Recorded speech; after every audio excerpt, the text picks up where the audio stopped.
What's up, guys? Welcome back to Beards and Boots. This is Jonathan.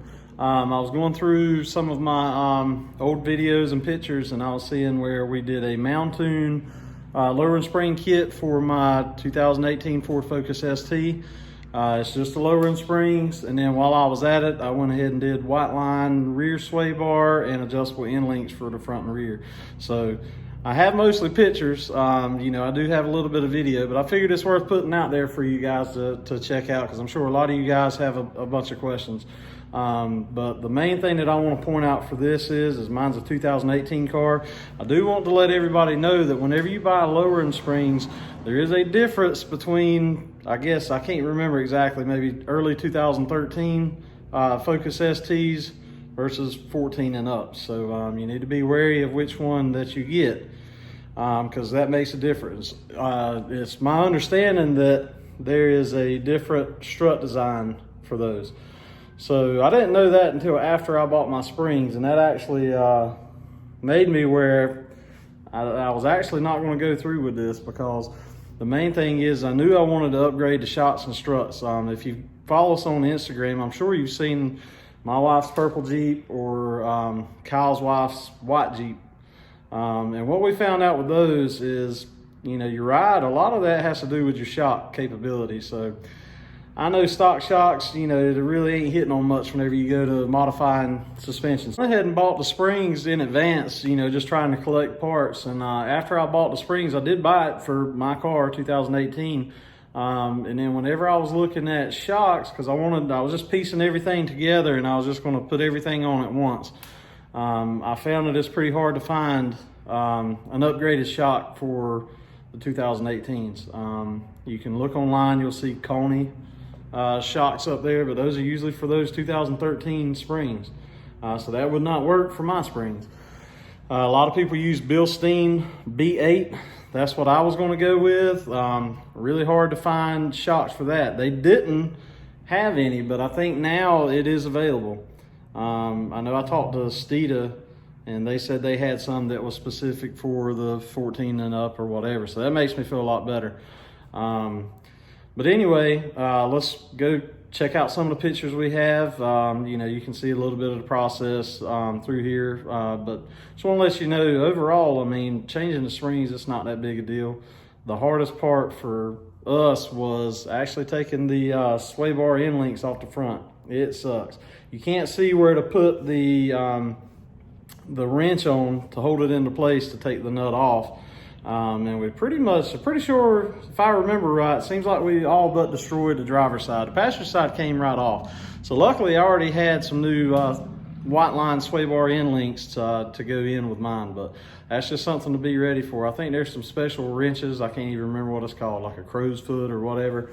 There's special wrenches that you can use, and might not be a bad idea to look into that if you don't already have another set of end links to go in, because you could damage yours like we did with mine.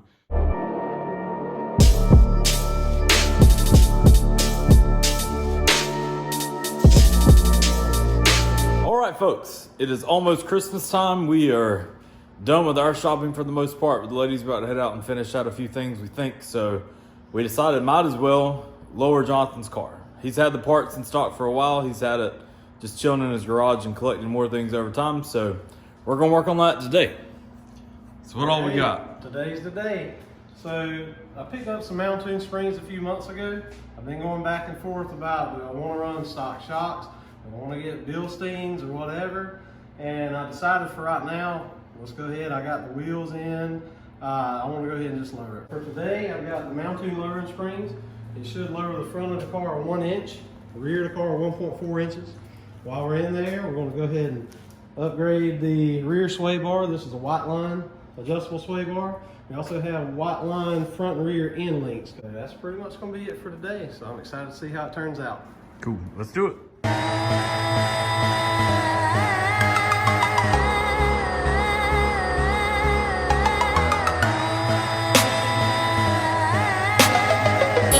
Production.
All right, so now back to my thoughts.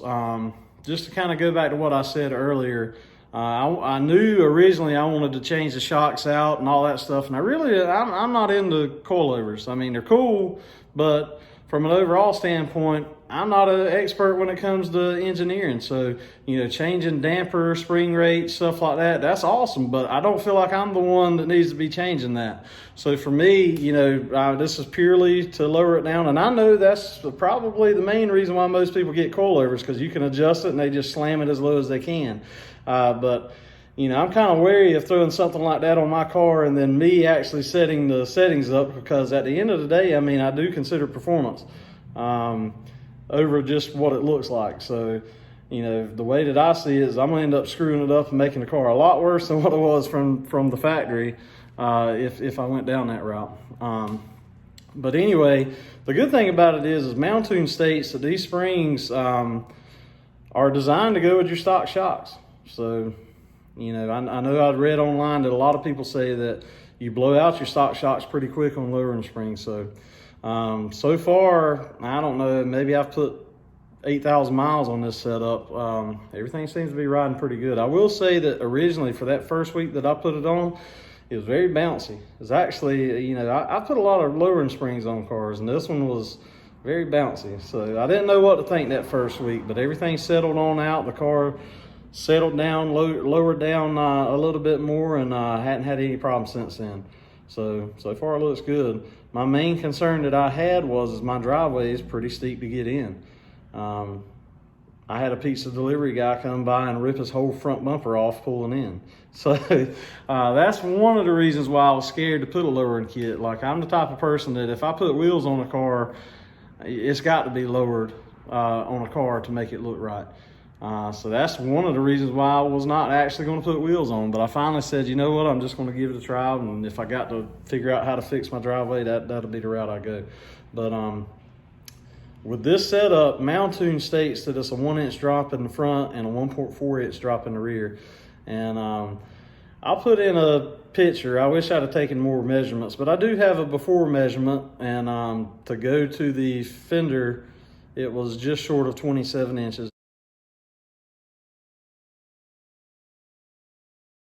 And you got to keep in mind, this might not be the same as your car, because my tires are 245/40, so it's a little bit taller than the factory 235s.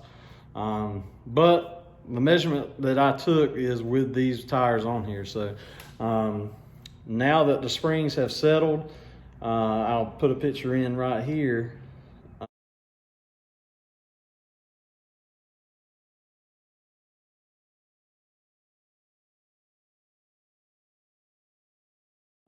But it's just short of 26 inches. So I don't think I have a measurement from the stock rear, but basically you can see from the picture that it's leveled the car out.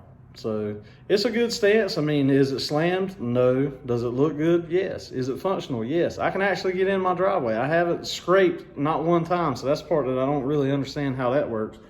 But maybe it's the taller 245 tire that I put on the car that helps it get in my driveway. But overall, if you're looking for something that's pretty inexpensive, I think the springs are $250, and a lot of times through the year they'll put 20% off of that. So $200 for a set of springs that rides good, that they say that you can run your factory shocks on. It's designed for that. You can't beat that. I mean, yeah, I'm sure a lot of guys want to spend $1,000 on a set of coilovers, and by all means, if you have the capability to set it up right, I'd be down for it too. But I'm not comfortable changing that stuff. And then I guess if you're looking at other avenues of lowering your car, I had airbag suspension 15 years ago on my Chrysler 300. It was the baddest thing around. Slammed on 22s. That's before anybody had 22s. So I've been about that life. And I'm not about that life for this particular car. A big body car, yeah, let's lay it on the ground. For me, I have no desire to do that for this car. So for me, really, I mean, thankfully, the cheapest route is really all I want for it. So I do suggest this. Check it out. The install is not too bad. Like I said earlier, if you got any questions, just get up with us, let us know.